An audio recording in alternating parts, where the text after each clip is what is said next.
Hey guys, आज की video में वीआरएस सेंसर्स के ऊपर हम बात करने वाले हैं कि वीआरएस सेंसर्स किस तरह से काम करता है और इसे किस तरह से बनाया गया है, किस तरह से डिज़ाइन की गई है। तो जैसे कि मैंने हॉल इफेक्ट टाइप सेंसर्स के ऊपर एक वीडियो बनाई हुई है, अगर आपने नहीं देखा तो डिस्क्रिप्शन में मैं लिंक दे दूंगा, आप वहां से देख सकते हैं। तो हॉल इफेक्ट टाइप सेंसर्स में मैंने एक टॉपिक छोड़ दिया था कि किस तरह से हम हॉल इफेक्ट टाइप सेंसर्स को चेक करें।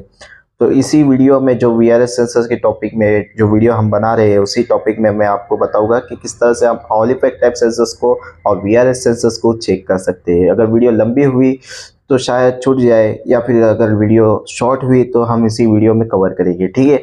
तो दोस्तों, जो कि यहाँ पर हम देख रहे हैं, ये वीआरएस सेंसर्स की डिज़ाइन है। वीआरएस सेंसर्स में यहाँ पर एक मैग्नेट दिया गया है, ठीक है। मैग्नेट एक कॉमन है जो हॉल इफेक्ट टाइप में भी था। तो यहाँ पर एक मैग्नेट दिया गया है और यहाँ पर कॉइल दी गई है। हॉल इफेक्ट टाइप सेंसर्स में कॉइल नहीं है, हॉल सेंसर है, और वीआरएस सेंसर्स में कॉइल है, ठीक है। तो इसका जो वर्किंग का पॉइंट है वो किस तरह से दिखते हैं, ठीक है। तो यहाँ पर जो वीआरएस सेंसर्स में वायर आएंगी वो 2 वायर्स आएंगी, ठीक है। 2 वायर्स आएंगे, उसमें कंपनी के मुताबिक जो भी वोल्टेज रहेगा वो रहेगा, ठीक है। जैसे ही हम यहाँ पर देख रहे हैं, यहाँ पर गैप है, ठीक है। जैसे ही टू सेंसर्स के सामने आता है तो एक फील्ड जनरेट होती है, मैग्नेटिक फील्ड जनरेट होती है, और वहाँ पर सिग्नल जनरेट होता है इस तरह से, जिसे हम एनालॉग सिग्नल कहते हैं। एनालॉग सिग्नल जनरेट होगा तो एसीएम को अब पता चलेगा कि हमारा टूट सेंसर्स के सामने है, और कौन सा पिस्टन, जो इंजन का पिस्टन है, वो कौन से अप में है और कौन से डाउन में है, ये इस तरह से एसीएम को मालूम पड़ेगा, ठीक है। और बेहतर से समझने के लिए और अच्छी तरीके से हम जानेंगे, ठीक है। तो जैसे कि आप देख रहे हैं, जैसे यहाँ पर एनालॉग सिग्नल बताया गया है, ये है एनालॉग सिग्नल। एनालॉग सिग्नल का जो ऊपर का टॉपिक है वो बताता है कि सेंसर्स का जो टूट है वो सामने है, और नीचे का जो टॉप गैप बता रहा है वो बताता है कि ये इस गैप में सेंसर के सामने है, ये जो गैप है वो सेंसर्स के सामने है, ठीक है। ये इस तरह से उसका सिग्नल जनरेट हो रहा है। और दूसरा हम अगर बात करेंगे तो इसमें कुछ खास है नहीं, लेकिन यहाँ पर दिया गया है, ये जिसके टूट दिया गया है, टूट के सामने, तो जैसे इसके ऊपर हम बात कर लिए तो और बात नहीं करेंगे। तो आगे बढ़ते हैं इसमें। और तो यहाँ पर आपको इसमें कुछ समझ में नहीं आएगा, तो हम एनिमेशन के थ्रू समझते हैं कि किस तरह से वीआरएस सेंसर्स काम करता है, ठीक है।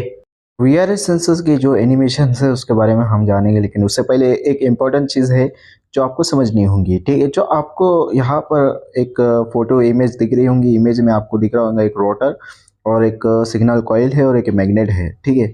ये रोटर और सिग्नल कॉइल और मैग्नेट आपको सबसे पहले जानना होगा, फिर एनिमेशन आपको सबसे अच्छे समझ में आएगा, ठीक है। रोटर हम जैसे कि हमारे गेयर ले लेते हैं, जैसे कि हमारा फ्रीव्हील रिंग होती है, कैम की पोजीशंस होती है, जो कैम का जो उसका रोटर होता है वो है, या फिर फ्रीव्हील रिंग होती है। ये सेंसर्स किसी मैग्नेट के या फिर किसी मेटल के टच में आकर ही काम करते हैं। तो दोस्तों, जैसे कि यहाँ पर वीआरएस सेंसर्स की एनिमेशन ले ली है, यहाँ पर आप देख सकते हैं एक कॉइल है, और जो ब्लैक डॉट में है वो हमारा मैग्नेट है, और यहाँ पर एक बॉडी दी गई है, और दूसरा हमारा 2 वायर्स है जिसमें हमें 2.5 वोल्ट देखने को मिलता है, ठीक है। 2.5 वोल्ट जिसमें रहेगा वो हमारा वीआरएस सेंसर्स रहेगा। इसके ऊपर हम एक लंबा टॉपिक पे बात करेंगे कि किस तरह से आप वोल्टेज चेक कर सकते हैं हॉल इफेक्ट टाइप और वीआरएस सेंसर्स का और अदर सेंसर्स का, ठीक है। तो हम जैसे कि इसके ऊपर बात कर रहे थे, तो यहाँ पर अगर ये जो हमारा जो मेटल का टूट है वो अप ऊपर पे है, तो कोई मैग्नेटिक फील्ड जनरेट नहीं हो रही है। जैसे ही सेंसर्स के सामने आएगा तो मैग्नेटिक फील्ड जनरेट होंगी, और मैग्नेटिक फील्ड जनरेट होंगी तो सिग्नल जनरेट होगा, जिससे एसीएम को पता चलेगा कि एसीएम का मालूम करेगा कि कौन सा पिस्टन अप में है और कौन सा पिस्टन डाउन में है। इस तरह से ये वीआरएस सेंसर्स काम करता है, और ये मैग्नेटिक फील्ड में है या फिर किसी मेटल के टच में आकर ही काम करता है, ये वीआरएस सेंसर्स। और अपना जो दूसरा वीडियोस मैंने बनाया है हॉल इफेक्ट टाइप सेंसर्स, वो भी, ये दोनों सेंसर्स किसी मेटल के टच में आकर ही काम करता है। और ये वीआरएस सेंसर्स का जो मैन्युफैक्चर से जिस तरह से डिज़ाइन किया गया है, उसकी डिज़ाइंस अलग है। वीआरएस सेंसर्स की डिज़ाइन अलग है, उसमें कॉइल का इस्तेमाल किया गया है और एक मैग्नेट का इस्तेमाल किया गया है, ठीक है। ये जो वीआरएस सेंसर्स है, ये जो सिग्नल जनरेट करता है वो एनालॉग सिग्नल जनरेट करता है, और जो हॉल इफेक्ट टाइप सेंसर्स है वो डिजिटल सिग्नल जनरेट करता है। इसके ऊपर हम लंबा टॉपिक से बात करेंगे कि किस तरह से हम इसे चेक कर सकते हैं, ठीक है। तो जैसे कि आपने जान लिया कि वीआरएस सेंसर्स किस तरह से काम करता है। तो आई होप वीडियो अच्छी लगी होंगी तो लाइक करें, शेयर करें, कमेंट करें और सब्सक्राइब करें।